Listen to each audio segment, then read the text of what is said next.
there, it's Sandy and AnaLynne here, and today we're on location with Joe Rock here at WBAB. Can you even believe it? It's incredible. Well, I come here every day for work, so it's not as exciting for me as it is for you. Although I do love my job. You better. I love your job too, to be honest with you. You know, I've got a ton to ask you. I just think you're like the coolest ever. I have so much I want to know about you. Okay, well, bring it on. I will be as forthcoming as I can be. Good. All right, AnaLynne, go for it. Joe, when was the first time you remember music really just pulling at your heartstrings? The first time that really affected you like that? Okay, so as a kid, something that no longer exists, that either one of you probably never got the chance to check out, was this thing called the 4:30 movie on Channel 7 on ABC. And every week they'd do a different theme. So there'd be Godzilla week, there'd be Western week, John Wayne week, and then there was Elvis week. And they'd show all the Elvis movies. Now, in retrospect, the Elvis movies are not great films. No. I don't think Elvis ever won an Oscar. Oh, no. But the point is that, like, I saw it, and as a kid, I'm like, how could you not want to be Elvis? How could you not want to do rock? And that's where it really first pulled me in. And then, from there, I had a brother who was 8 years older than me. So he was 16 when I was 8. Right. And he had all these Beatles albums. So it went from the Elvis to the Beatles, and that's where it all started. It's always the Beatles, isn't it? Always. Yes. So do you think it was like the persona of the performance that really pulled you in, or was it the music? With Elvis, it was the persona. Right, okay. Absolutely the persona. With the Beatles, it was the music. Because, so there were Beatles movies, but I don't really recall them the way I recall the Elvis movies. Right. And with the Beatles, it was definitely like different songs that I really gravitated to. With Elvis, it was just like, that is so cool. And with the Beatles, it was like, wow, I really like this song. I really love this song. And then my taste would change around, because they had all different kinds of music, from the early stuff they did on through like Sgt. Pepper. Oh my gosh, through, yeah. So many different albums, their styles changed, that my taste gravitated to different places in their career. Oh, I totally get that. Do you have a favorite Beatles album? I mean, they're all so different. Well, my favorite Beatles album, I was once admonished by Randy Jackson of Zebra. Oh, no. Because my favorite Beatles album is For Sale, but the majority of the songs on that album are cover songs. Oh, really? Yes. That's funny, but that's so cool. Like hearing the Beatles rendition. Oh my gosh. I think it's cool. I think it's cool too, Joe. So at that time, was music like totally absorbing your life? How prominent was it? Well, B and I started out this started out in single digit age for me. Right. By the time I got into double digits, then things really started to change. And by the time I hit my teen years, there was more modern artists that were starting to come in. The first one was Tom Petty. Oh, right. Oh, I fell in love with his music. And then from there, it was almost simultaneously The Clash and Springsteen. Oh, those are great picks. And oh my gosh. Well, so I turned 14 in December of 1979. And that was when The Clash released their album, London Calling. Right. And as a 14-year-old kid on Long Island, to have that album come in, the topics they were writing about lyrically made my mind explode. And because they're talking about things globally that had never occurred to me. And it just really made me start to look outside of this little island I was growing up on. And then musically, there was punk, there was rockabilly, they did some reggae, there was some ska stuff going on, like all these different styles on there that I had never really heard. And that's what opened me up. And at the same time with the Springsteen stuff, so I'm going to tell you this, and I get the feeling I'm going to see a shocked look on both your faces, but I've seen Springsteen over 250 times. Oh my gosh.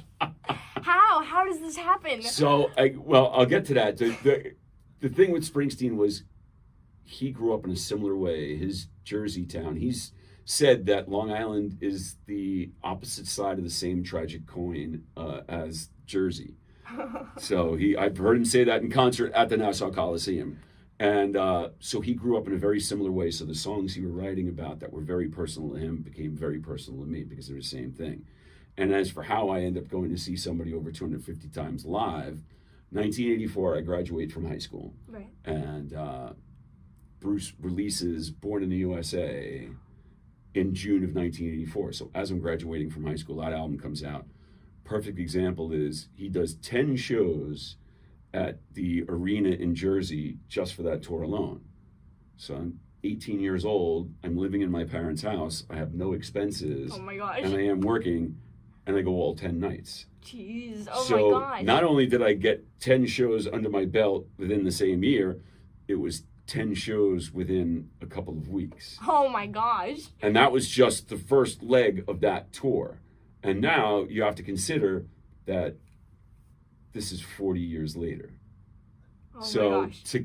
to accomplish going to see someone 250 times live in 40 years when he does that amount of shows in your area, it's easy enough to happen. Did you like it every time? Did you Absolutely. Like it? Yeah. I've never seen a bad show from Bruce, and he works very hard to do a different show every single time he plays. Oh right. Okay. You know, so there was that, and there was also the fact that he's changed the shows he's done. He's done solo acoustic shows. He did shows with a very specific band because he did an album, the Seeger Sessions, where he did all these songs that Pete Seeger had made famous. Oh, really? And so he did a tour specifically with a band that was kind of like more like a hootenanny kind of feel. Oh, wow.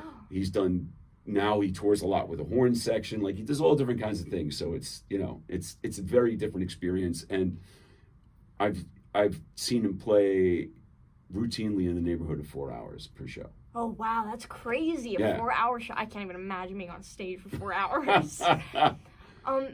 So when did you start playing music? I started in my teens, probably about 16 years old. I started as a drummer because my thought process was I don't have to learn anything. Like I don't have to know chords, and I just bang. I can bang in time. That's what I've already been doing. And I did that for a while, and then quite honestly, like part of the attraction to playing music to me was to be able to meet girls. and the drummer meets the least amount of girls, it seems to me. Really? That may have changed for famous bands, but for high school bands, the drummer meets the least amount of girls because he's spending so much time before the show setting up, so much time after the show setting up, and he's standing behind the singer and the guitar player and the bass player during the entire show. Most pictures you see of a band on stage, you don't see the drummer unless the photographer's trying to take a picture of the drummer. So I'm like, all right, I have to sing. And if I was going to sing, then it was like, oh, well, you have to play guitar too. Of course, so guitar goes with that's it. what I did. So what do you play just rhythm or do you play the lead? Strictly a rhythm player. I probably, in the last 10 years, I've probably taken 5 solos. Oh, hey, you know what? Hey, more than I have. But so many of the guys, like Tom Petty was the rhythm guitar player, right? Yeah. In the Heartbreakers, and like all these guys talk about if you can't play rhythm, then you can't play lead, and so like when I do shows, we do different kinds of shows. So we do corner bars all the time where we focus on covers. And then we've opened up for a lot of national artists. We played with George Thorogood and 38 Special and Three Dog Night and Zebra. And we get on the stage like that. We're in front of a couple thousand people. We're playing our music. But when I'm playing a big show like that, I write my set list up in advance. I know what it is. Right. When I'm playing in a bar, people may see an iPad in front of me and people think it's lyrics, and it's not. What it is my entire song list, and I will just look out at the crowd and get a feel for the crowd, and call out songs. And sometimes I don't even tell the other guys in the band what the song is as I'm starting it. Like I leave them to guess. I tell a lot of background stories on songs because I know a lot of music history, and the guys have gotten used to the fact that they identify some of the songs because they've learned about them because I've told the stories enough. That's so cool. So yeah. So how did you learn so much about it? Was it pure curiosity, or did you just deep research? And what the worst part was, for me, like the music geeks like me of my age didn't have it as easy as the music geeks of your age, we didn't have the internet. No, I can't even imagine. So you read magazine articles, you read every single thing that was written on the liner notes when you got a record. You listened to interviews with artists, and I've had the chance to be able to ask artists if things that I heard were true. You know, like, yeah. hey, like, I just want to check and find out if this really happened. You know, like, I had always heard that when Dire Straits did Money for Nothing, that Mark Knopfler wanted to get the same guitar sound that Billy Gibbons from ZZ Top had. Oh, right, yeah. So he got Billy's number and he called him up. And he was like, hey, Billy, this is Mark Knopfler from Dire Straits. Billy didn't believe it and hung up. Oh my gosh. He called him like 3 times before he spoke to him because he didn't believe him. That's so and I asked Billy Gibbons if that was true. And he's like, oh, yeah. That's crazy, man. So I mean, being a DJ, that must be like your dream. I mean, getting to talk to these people and confirm these things. I mean, what's it like? Tell me. Like, you know, it gets to be like talking to friends. Like, you've spoken to a bunch of different celebrities. I've watched Sandy and Friends, so I've seen. I was impressed to see, like, you spoke to Lawrence Gowan. Lawrence and I had spoken before too, and you know, and I saw Mickey Dolenz, and there's a lot of people, and it's like, when I first started speaking to these artists, I was intimidated. Yeah, I understand that. There you go. But then what happens is, as often as possible, I start to talk to them about being a musician. Right. And when that happens, everything else falls away. And it just gets to be a conversation between, oh, you're a musician, I'm a musician, this is what musicians talk about.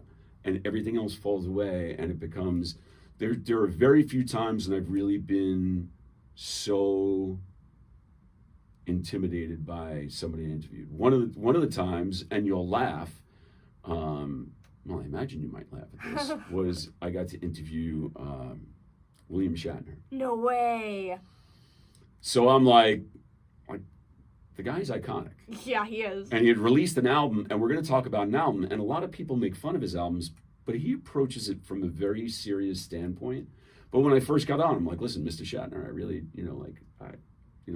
very nice to meet you, and I just wanted to know if it's okay. And he's like, yeah, you can call me Bill. Oh my God. And I was like, okay. It's like, now I'm hanging with Bill, you know. But once we got into it, that was it. Once we got past that and started talking, it was gone. Oh, that's crazy. That's so wild. Do you feel the same way when you're opening for those gigantic bands? Are you intimidated at all? No, and I never was. I know that I can go out on the stage. I'm not the greatest singer that ever was. I'm not the greatest guitar player that ever was. I think you are. Thank you.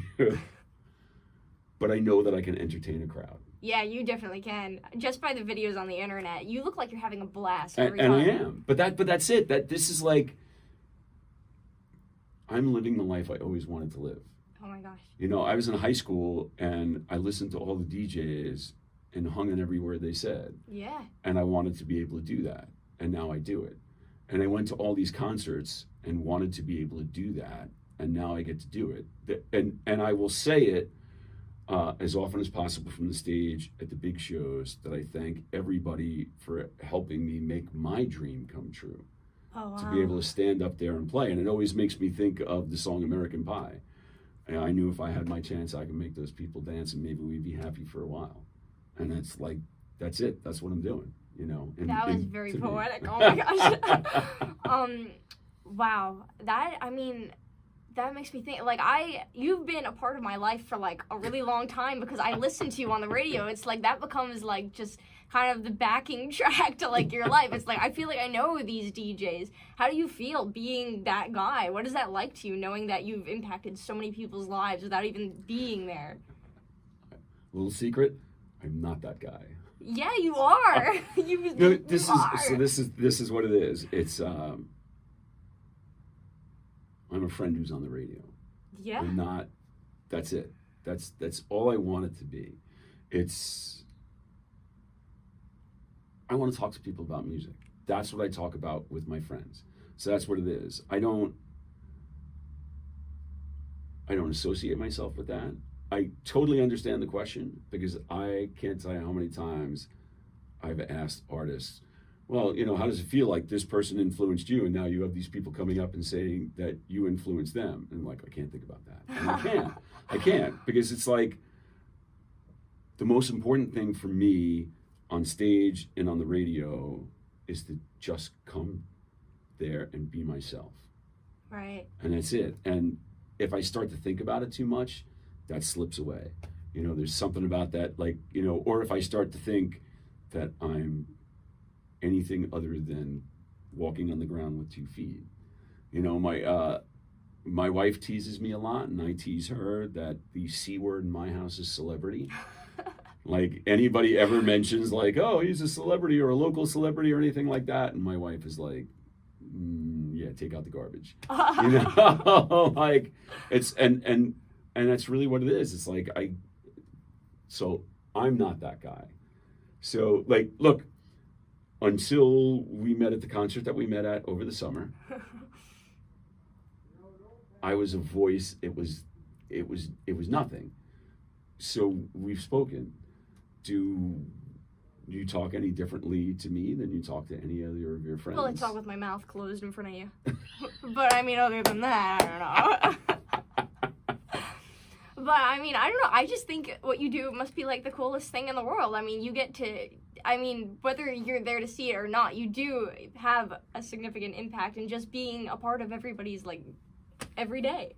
And I just think that's wild. Well, and to me, there's a responsibility that comes with that. Like, I do recognize that to some extent. So that's why, like, there's charity things that are important to me that I bring into what I do. So on the air, we have First Responder Friday. I think it's really important to recognize our first responders and just say thank you. Oh, absolutely. Because you don't realize how often they don't hear that. And then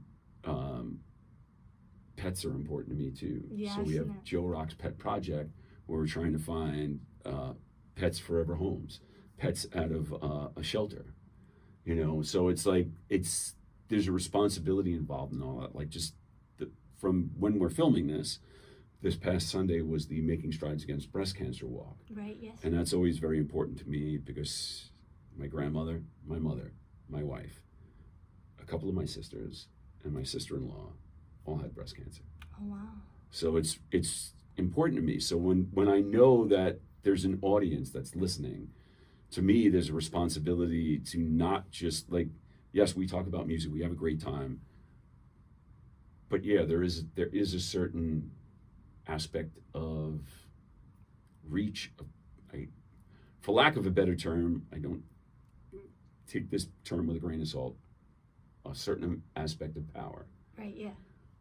And I think it's important to use it responsibly.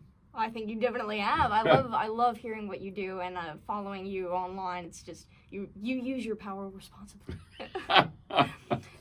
So tell me something. What is it like in the life of a DJ? What do you do? Like, I want to hear when you get here. Like, what happens? Tell me that. Okay, so I mentioned a little bit before we started to film that I'm actually on the air in multiple radio markets. Right. So I do mornings in San Antonio, Texas, mornings in Tulsa, Oklahoma, and middays in Orlando, Florida. So when I first get to work, the first thing I have to do is record my shows for the other cities. So I record them a day in advance, which can come with a certain amount of danger. I've been telling this story a lot lately because we just recently passed the anniversary of Eddie Van Halen's passing. Right, yeah. I was actually on vacation when Eddie passed, but I had recorded for one of my shows the entire week of shows in advance. And I called up my boss and I'm like, I imagine you're changing the shows for tomorrow? He's like, yeah. I'm like, all right, I'm going to work. He's like, you're on vacation? I said, yeah, but I'm home. Like, I didn't go anywhere. I just took time off. I'm going to the station. He's like, but I'm like, Eddie Van Halen can't die and then I not mention it at all. Right, like, yeah. it can't happen. I have to change the show.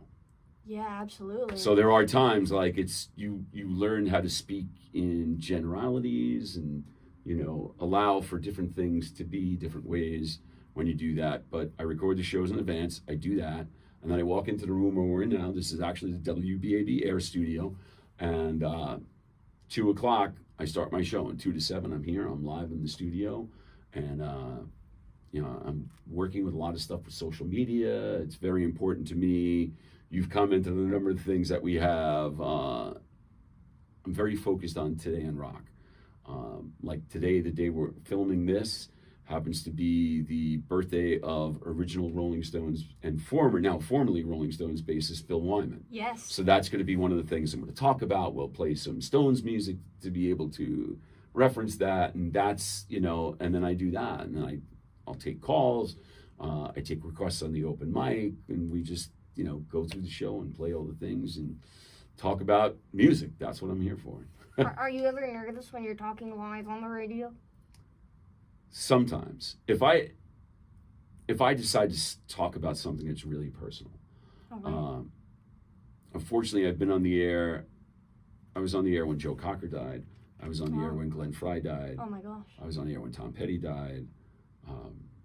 All these different artists who meant so much to me. And I have to tell the audience. But at the same time, I feel that. Like, these people changed my life with their music. Yeah. And to have to speak about that, I'm like, okay, am I going to bust out crying in the middle of this? I understand that. And can I finish saying what I want to say and make people realize how important this is to me? So yeah, I've been nervous on occasions like that. Do you have like a specific time where you were like really nervous that you like a story that you could tell? When Tom Petty passed. Yeah. Because I'm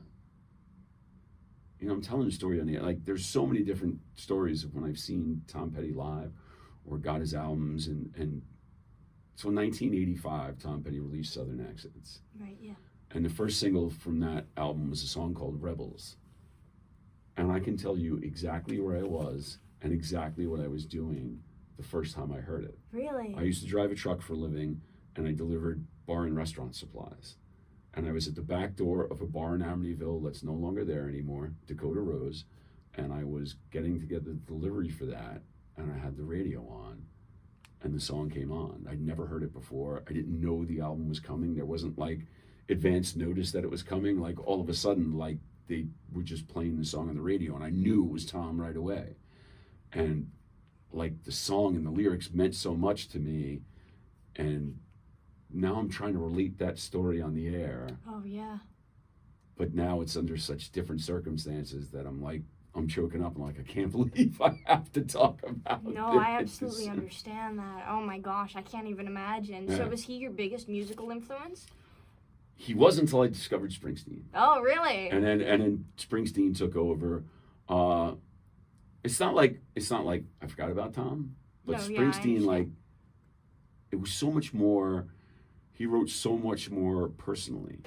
He has this one album, Darkness on the Edge of Town, where it's just, I would sit and listen to that album over and over and over and over, and the songs just blew me away. And then at one point, for an anniversary of the album, he got the band together, and they went into an empty theater in New Jersey and played the album from beginning to end live, and they filmed it and they released that as a DVD, and the performances for that are so, I just watch it and I'm like.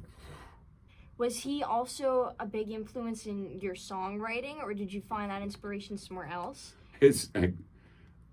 He's definitely a heavy influence, but the thing is that everything you hear is an influence on you. Yeah, I've definitely discovered that. Because it's whether, I want to do that, or it's, I don't want to do that. Oh, yeah, absolutely. So everything's an influence. He's been a positive influence. As of late, so I'm going to throw a name at you that I'm going to guess you probably never heard. Let's find out. Radney Foster. Okay, so the 1980s, Radney was part of a country duo, Foster and Lloyd. And then he went solo, and I loved his first solo single. It was this thing called Just Call Me Lonesome. Great song, love it. And then I've recently rediscovered him, and he's still making music. And if you want to hear a song that can absolutely break your heart and make you smile at the same time, look up on YouTube Radney Foster, Half My Mistakes, and look for the Music Fog version. So this is this group, Music Fog, and they filmed different musicians performing songs. Because I feel like it was a situation where there was, I don't know if there was anybody else in the room with him while it was filmed. I know there's a bunch of different cameras, but that could all be automated. And I feel like this particular performance of it, the sound of the guitar, the sound of his voice, his feeling of the lyrics of the words, will just, Yeah. that's perfection in songwriting.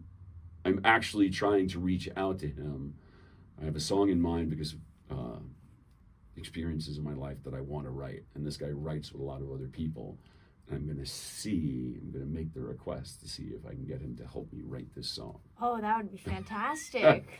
Oh, that's wild. So I really want to like find out what your process is in like songwriting. What do you do? Does it just come to you, or do you just sit down and you're like, I'm going to write a song? Or is it the music that comes first? It's usually never the music. The music is like the hardest part in the world for me. I understand that. What in the world am I going to do with this? Like, it's all about where it goes for the lyrics. And I get an idea, and sometimes the ideas take me in different directions. Right. I've just tried to be open to the fact that if I'm writing a song, just because I think that this is going to be the chorus when I start doesn't mean it's going to be the chorus when I'm done. Yeah, definitely. And it's the hardest part of it all is to be as truly me as possible. So I wrote this one song. It's called Life Had Changed, and it's about my mom. And it started out, it was a poem I had in a notebook. And I had some writers. We used to have a group. We used to meet like once a week, and we didn't write together. We just talked about struggles and things like that. And I read them the poem in the notebook, and they were like, oh, that needs to be a song. Oh, wow. So I was like, okay. So I wrote it, and it became a song. And where I knew I had something that was greater than me was, I will play the song in public, and it will have complete strangers come up to me in tears. Oh my gosh. And I'm like, okay. And now, once again, like, to me, there's a responsibility in that. Yeah, definitely. Like, these people coming up to me because, I wrote something that touched them. They listened to my story. Now I need to listen to theirs. Oh, I love that. Oh my gosh. How does that feel, being able to move people emotionally like that? I don't take credit for it. That was like, I have songs that I wrote that I made myself write. Really? So I don't like to write songs. I like to have written songs. I understand that. And it used to be, I used to avoid it at all costs. Really? Because I have like probably 10,000 beginnings of songs. I understand that too. And I once read this one thing by this author, and he's like, I don't like to write.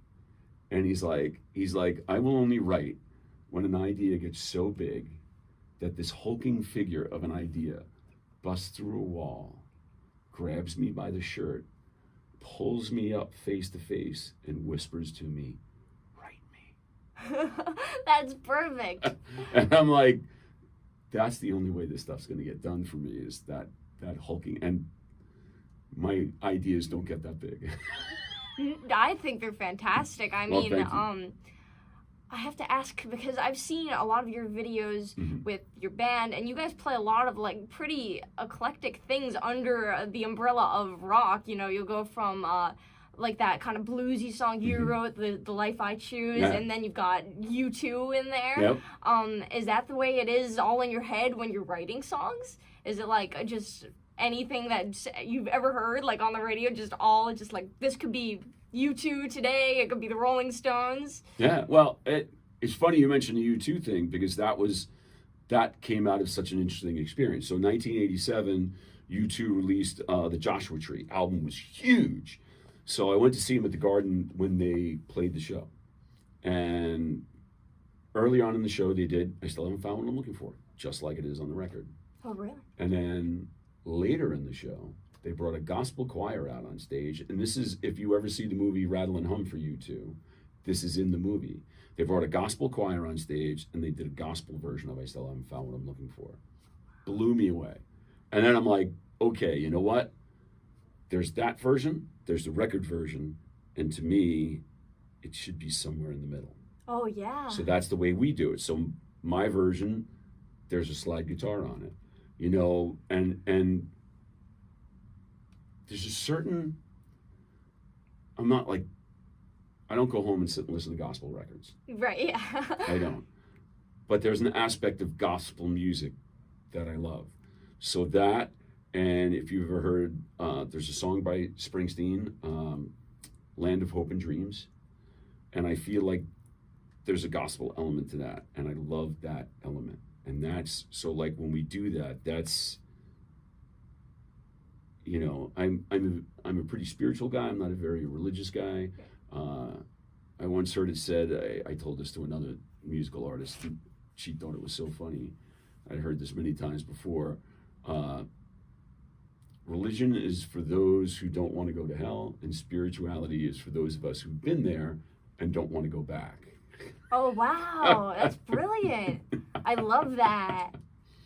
Oh, wow. That's crazy. That's wild. I love how much thought you put into music and the arrangements. Do you spend a lot of time arranging songs differently when you're covering them? I try to. I don't want to do. I hear them differently, you know, and it really surprises me sometimes when I go back and listen to records. So my bass player, I'm lucky enough to have Mark the Animal Mendoza from Twisted Sister in my band.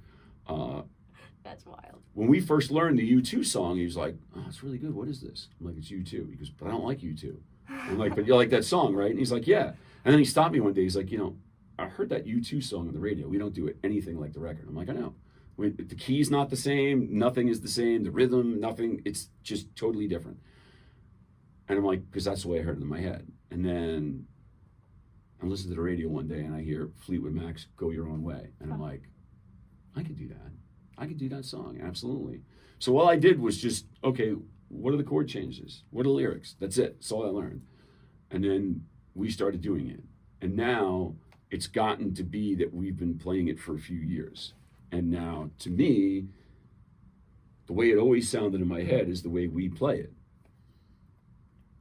Boy, was I surprised when I sat and listened to the record recently and realized we don't do it that much like the record. We do it so much more aggressively. Yeah, you transform it. I feel it fits. And it was like, okay, but that's, like, it doesn't sound like that, but this is the way I always heard it, so, all right. Aggressive Fleetwood Mac, that's something else.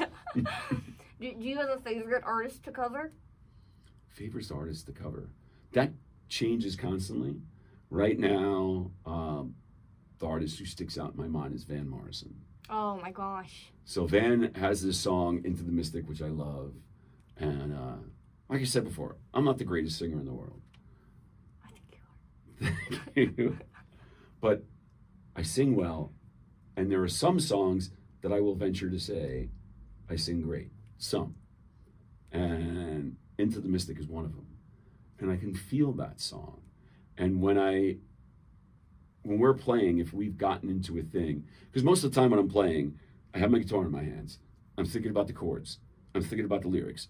I'm looking at the audience. I'm trying to read them to figure out what song we're going to play when I'm done with this song that I still have to remember all the chords and all the lyrics for. So that's what's usually going through my head.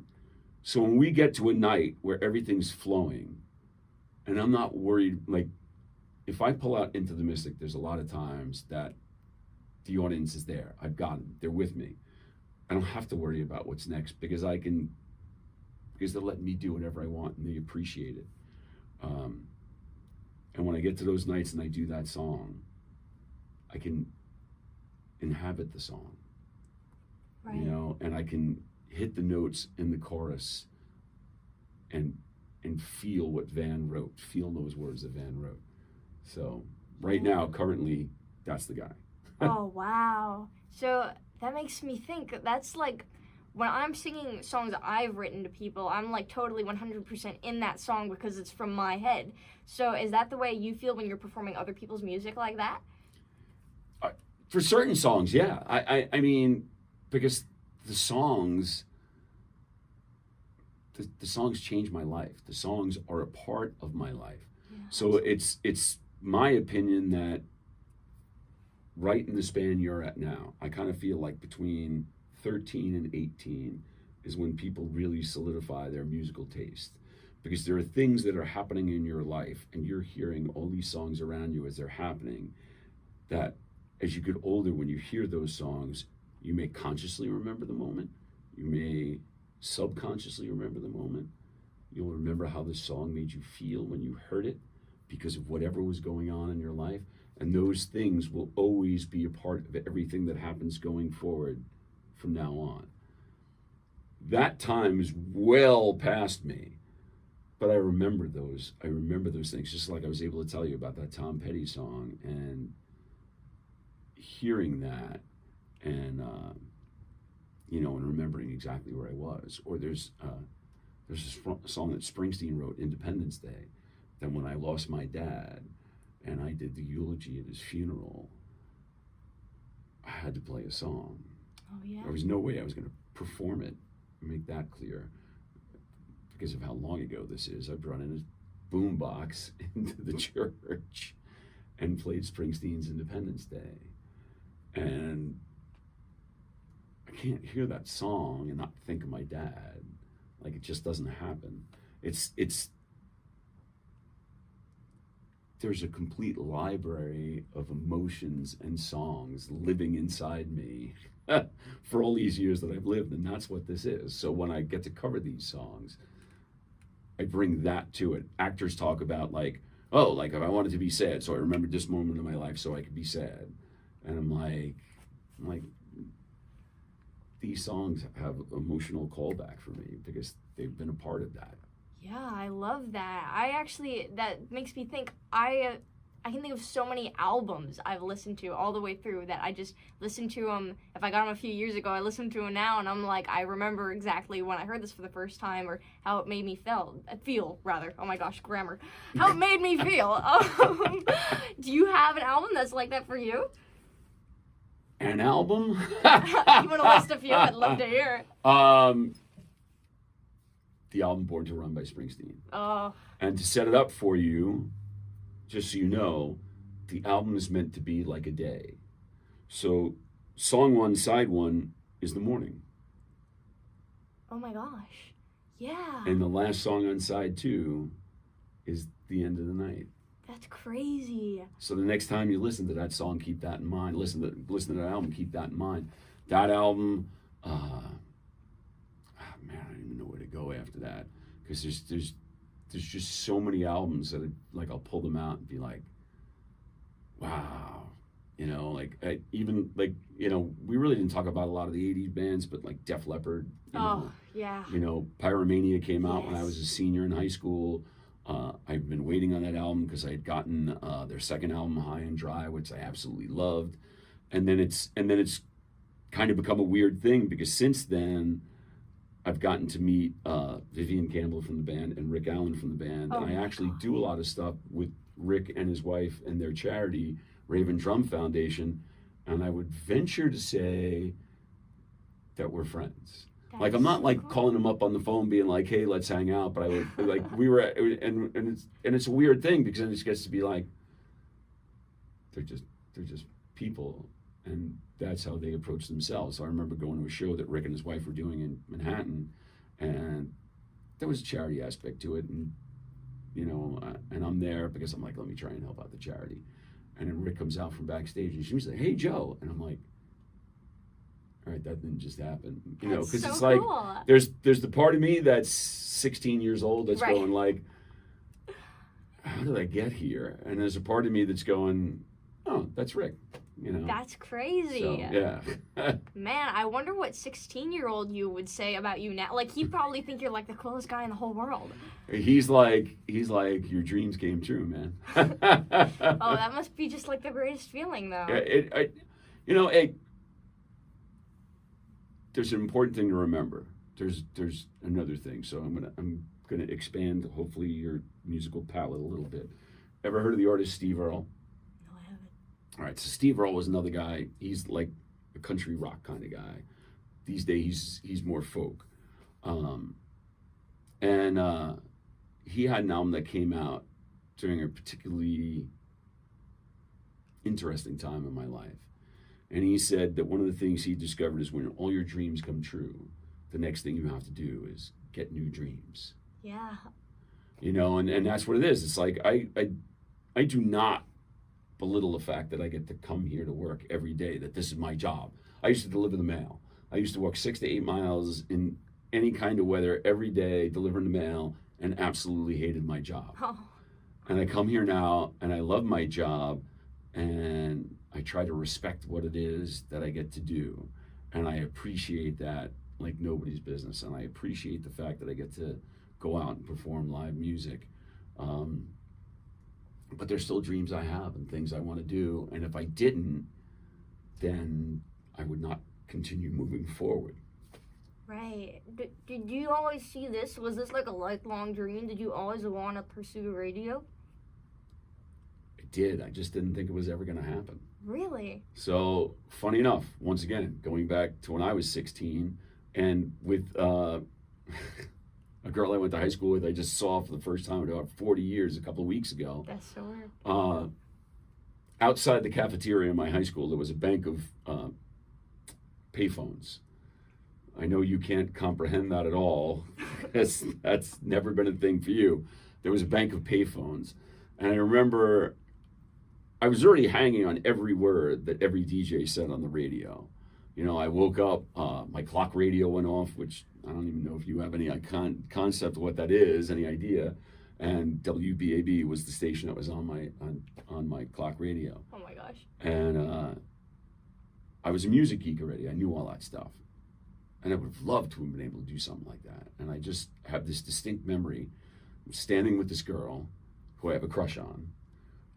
She was totally unaware of it, as I find out 40 years later, but it's okay.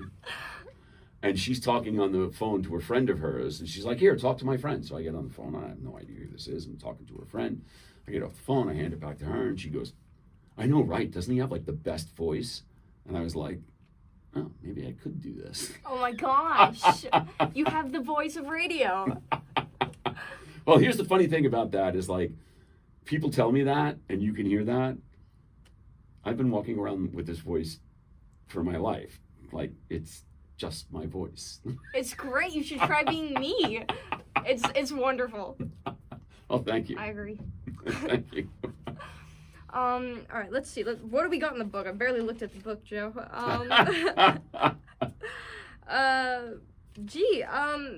So when you're not doing music or you're not on the radio, what are you up to? What are you doing? What's life like for Joe Rock? Well, I love to travel when I can. But to be quite honest, my life is pretty much the same as everybody else's.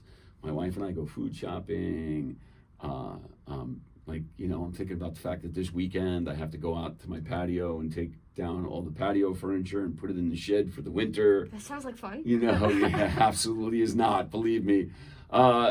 You know, I'm like, that's what it is. Like, I have a very normal life. I have some things that I like to do that are fun that not everybody does. I'm a big Harley guy, so I've had the same bike for over 30 years now. Really? And it's a thing that gets me to be able to relax and get out of my head, which leads me to discussions when I talk to different musicians. There's a Zen thing called Satori, which is, to make it as simple as possible, it's when you're in the zone. So when you're riding a motorcycle, you can't be distracted. Right. I'm on two wheels. I've got 7 million cars around me. Out of them, probably 6.75 million of the drivers are on their cell phones. Oh my gosh. Instead of watching the road. So I have to be alert every second. I have to be in the zone. It doesn't give me any time to be distracted by anything. And, you know, so that's a way to get out. Like, if something's bothering me, get out on the road, get out on two wheels, relax. You know, and then I travel when I can, you know, and I drive my wife crazy with what we do when we travel. So we're going to Paris. Fun. And my wife goes, so what do you want to do when we get to Paris? I'm like, I want to go to Jim Morrison's grave. Oh my gosh. So my wife looks at me and goes, so we're going to the most romantic city in the world, and you want to go to a gravesite of somebody you never met. Yeah. Yeah. And when we get there, I want to film a video. It's what you do. So we got there and we filmed the Today in Rock video. It was Today in Rock, July 3rd, I think it was 1970. I forget exactly what year it was. I think it was 1970 that Jim Morrison passed away. Yeah. So I shot a video at Jim Morrison's gravesite in Père Lachaise Cemetery in Paris. She was very happy with that, wasn't she? The word no leaps to mind. You know, I can't say that I wouldn't want to do the same thing, to be honest with you. It's Jim Morrison, and, you know, people are strange. Very good. Very clever. Thank you. Oh, I should let AnaLynne ask a question, Okay. really. So is there an interview out there that you would like to do with someone you have not yet spoken to? No, Springsteen, top of the list. Yeah? Absolutely, love to speak to him. But there's a lot of people. I've spoken to Roger Waters in the past from Fleetwood Mac. I was going to say from Pink Floyd. Close enough. I'd like to speak to him. I'd like to get a chance to talk to David Gilmour from Pink Floyd. Yeah? I've never had a chance to talk to him. Believe me, nobody's more shocked than me at the number of people who I have spoken to. Peter Criss is high on my list from Kiss, the original drum, because I've spoken to Paul Stanley a number of times. I've spoken to Gene Simmons. I've spoken to Ace Frehley a couple times, but I've never spoken to Peter Criss. Really? He's the last original member of Kiss who I've never had the chance to speak to. There's one member of Def Leppard who I haven't had a chance to speak to, Rick Savage. So I want to get the chance to speak with Rick. You know, so it's like it's all those different kind of things. Like I just want to fill up my Monopoly board, you know. I'm sure. Oh my gosh. And I'm sure you're like totally thrilled to do every one you do, but do you have a favorite that you've ever done? Favorite that I've ever done? Yeah. No, I don't. I you know, it's so hard. There are interviews that I've done that I did for me that I didn't. So, all right. Hopefully expanding your musical palette a little bit more. Ever heard of the Mavericks? No. All right, check out the Mavericks. Great band, so much fun, and the lead singer, Raul Malo, has the voice of an angel. I don't know how else to explain it. Like, I would most compare him to Roy Orbison, if you're familiar with how good of a singer Roy was. Okay. And I got to see Roy live. Oh my gosh. And Raul is that good. And I was offered the chance to interview him, and I'm like, yeah. And I'm like, we don't play the Mavericks on the radio. Oh no. And we're never going to. But I want to talk to him. Yeah. I don't care. I want to talk to him. I want to have the chance to have a conversation with him. There's a lot of people, like, I'm actually trying to branch out outside of just rock stars. Right. I'm currently trying to set up an interview with this author, Michael Connelly. People may know because he wrote the books that became the Bosch television series. He wrote the books that became the Lincoln Lawyer television series. He wrote the books that are becoming the Renee Ballard television series, which is going to start soon. The guy's got well over 30 novels, and I'm in the process of setting things up to interview him. Wow, awesome. You know, and it's like there's just so many things that are outside, like all these different things that I love. People who are creative. Like, look, you're the only ventriloquist I know. So when you're like, do you mind if I sit and talk to you with a puppet? and at first I'm kind of like, I don't know. Let me think about that for a second. And you're like, and you're still okay. And I remember the last message you said when I said I'll do it. You're like, and you're sure you're okay with being interviewed? And I'm like, I don't know how to answer that. I don't think you said anything back. I was like, you know what? We'll just wing it and just hope he's cool with it. It's always better to have a puppet here than to not, right? Oh my gosh. So that's got to be the tagline for your show from now on. Sandy and friends. It's always good to have a puppet with it than not. It's the story of my life. Oh my gosh. I'm honored to be the first ventriloquist. Well, I was gonna say that it's ever interviewed you, but I guess the first ventriloquist you know, only ventriloquist you know. Well, that being said, now that we've established that, I think AnaLynne's got like one last question for you. You know, it's a telepathic thing. Are you ready? I'm absolutely ready. Do you have any words of wisdom you could bestow upon us in your lovely career in life? Anything wise to tell us? Well, I have this one thing I say all the time. Let's hear it.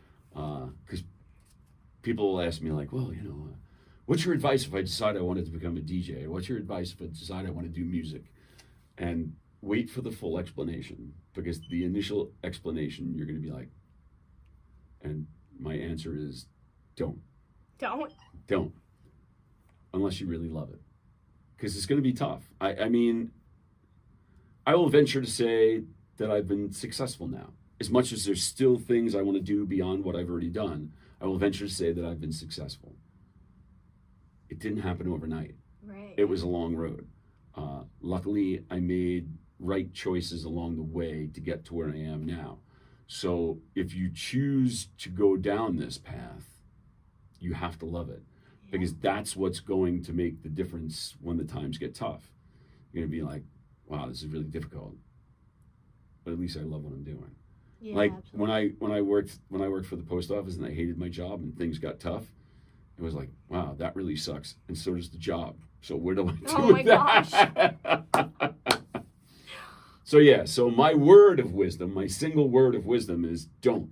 Oh my gosh. Very insightful. Thank you. Thank you. Oh, well, thank you so much for taking the time to talk to both of us. We both really, really appreciate it. Thank you. My pleasure. I appreciate you asking me to do it.